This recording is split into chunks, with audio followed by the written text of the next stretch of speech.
HS fourth semester education অর্থাৎ শিক্ষা বিজ্ঞান লাস্ট মিনিট সাজেশনের বাছাই করা গুরুত্বপূর্ণ প্রশ্নগুলি হচ্ছে: 1 নম্বর গুরুত্বপূর্ণ প্রশ্ন হচ্ছে আত্মসচেতনতা কি, আত্মসচেতনতার বৈশিষ্ট্য লেখো। এরপর 2 নম্বর প্রশ্ন মনস্তাত্ত্বিক কল্যাণ কি, এর গুরুত্ব লেখো। 3 নম্বর প্রশ্ন স্বাস্থ্য কাকে বলে, WHO উল্লেখিত স্বাস্থ্যের সংজ্ঞাটি লেখো। এরপর 4 নম্বর প্রশ্ন হচ্ছে শ্রেণীকক্ষের একটি সাধারণ আচরণমূলক সমস্যা হলো স্কুল পালানো, এই সমস্যার কারণ ও প্রতিকারের উপায় লেখো। তারপর 5 নম্বর গুরুত্বপূর্ণ প্রশ্ন হচ্ছে লাইফ স্কিল বা জীবন কুশলতা বলতে কি বোঝো, এ সম্বন্ধে WHO কি বলেছে।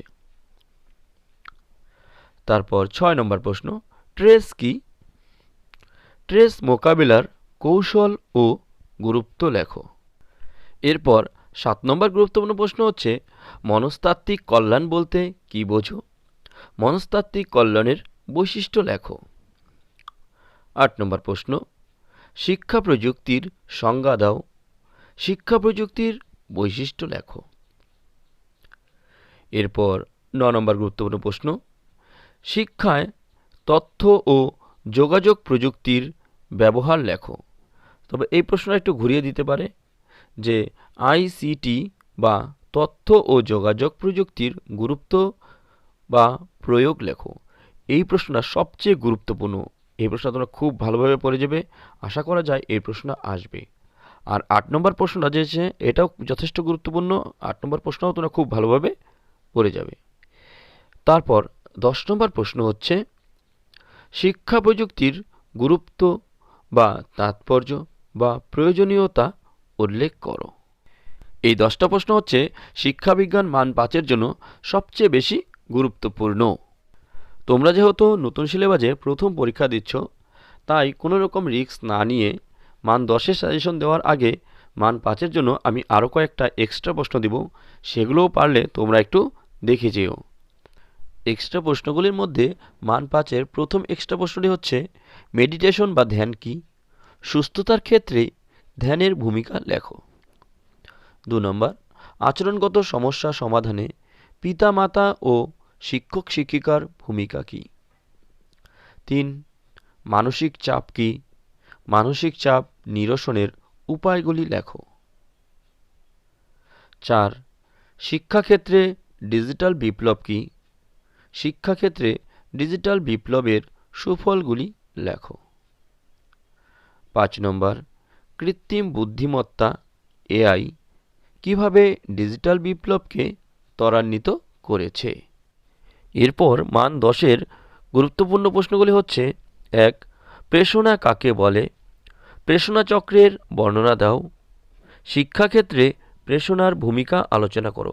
এই প্রশ্নটা যথেষ্ট গুরুত্বপূর্ণ, এটা খুব ভালোভাবে তোমরা পড়বে। নেক্সট প্রশ্ন 2 নম্বর বুদ্ধির সংজ্ঞা দাও, শিক্ষাক্ষেত্রে বুদ্ধির ব্যবহার লেখো, বুদ্ধাঙ্ক কাকে বলে। এই প্রশ্নও 10-এর জন্য খুবই গুরুত্বপূর্ণ, এটাও তোমরা খুব ভালোভাবে পড়বে। তারপর 3 নম্বর প্রশ্ন প্রাচীন অনুবর্তন তত্ত্বটি পরীক্ষাসহ বর্ণনা করো, অর্থবোধক শিখন তত্ত্বের দুটি শিক্ষাগত তাৎপর্য লেখো।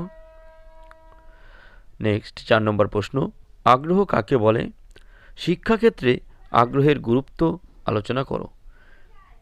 এই দুটো প্রশ্নও যথেষ্ট গুরুত্বপূর্ণ।